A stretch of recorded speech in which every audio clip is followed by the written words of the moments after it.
If I have the time, I will tell them this story. If a person knocked at my door and I opened it, and there I would see a person that looked like a skeleton, starving, and asked me for a piece of crumb. Now, within my heart, even though it's in the wrong place, I couldn't let this person go. So I would invite him into the house, and I would give him a meal. Then I would ask him when he's ready to leave, where are you going? Oh, I'll find a box someplace. Care to stay here? I have an extra room. He's not asking, you're doing it. You're making a suggestion. Would you let me stay here tonight? Of course. You sense that this person has had some misfortune and went into left field. So you show him the bed, you show him the shower, you give him towels, and he's in bed. Next morning he gets up, you feed him again, and you feed him in the noon, and you feed him at night, and you do that for about a week to 10 days, and the person now looks better. He's not emaciated any longer, he's got flesh on his body, and he finally says, I think I shall leave. I think I have found myself. I want to go back to from where I came. I want to go back home. I want to see if everything is all right, and I want to make retribution. And I do want to thank you for healing me.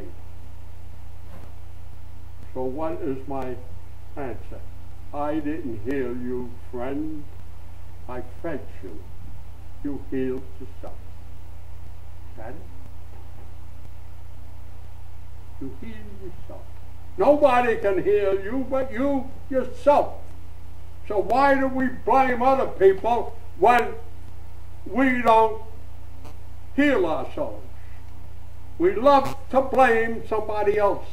This is the system, or if you like, the society in which we live. Let's not do it that way.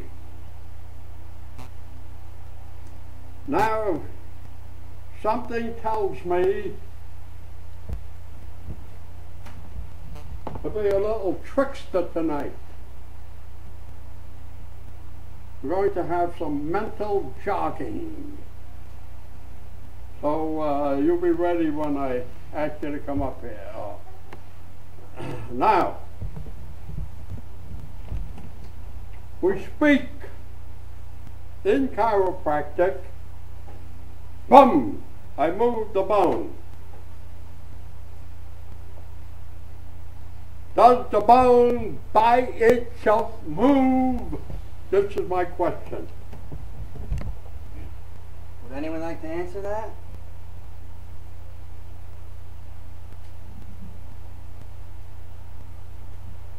Anyone? Aura. No. He said, oh, you heard him now. Huh? No.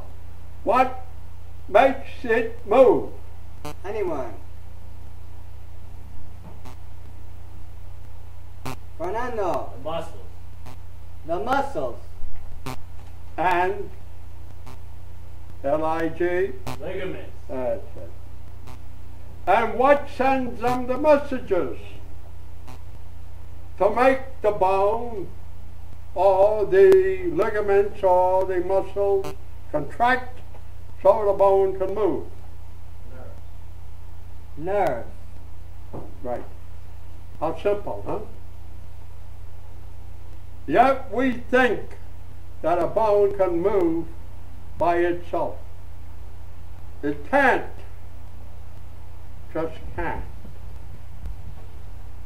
So, this is why you chiropractors, I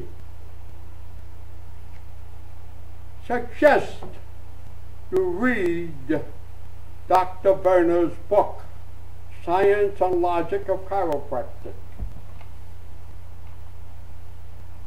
If I do this, are my bones moving?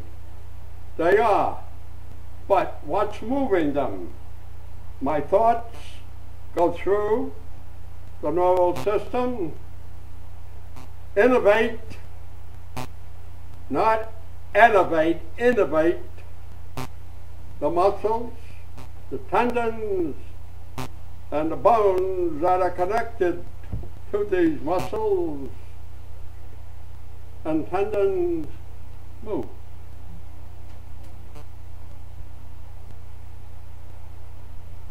Get it? Look what I can do, and so can you. Look just by my thought. Look. You know what it would take for those people who make these artificial limbs to do that? You know? They just can't do it. We are a miracle.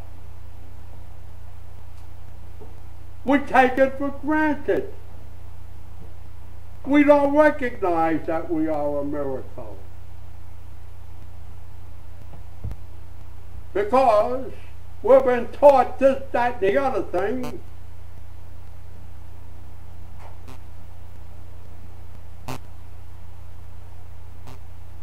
With the exception of we are the crowning creation.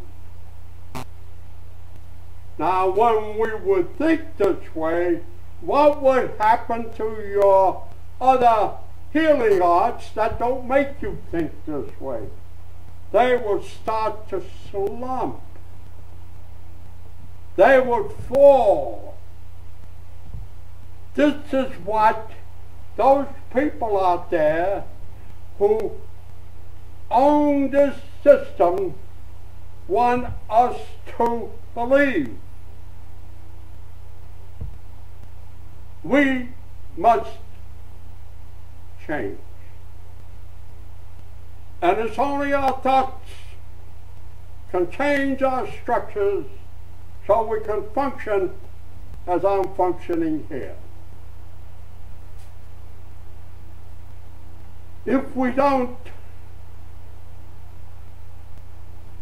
then there is no growth into the spiritual realm. There is an evolution in the spiritual realm. There is growth. Evolution takes place here on earth. As the book says, first earth, Adam, then heaven or spiritual Adam. And it is necessary that we do go through this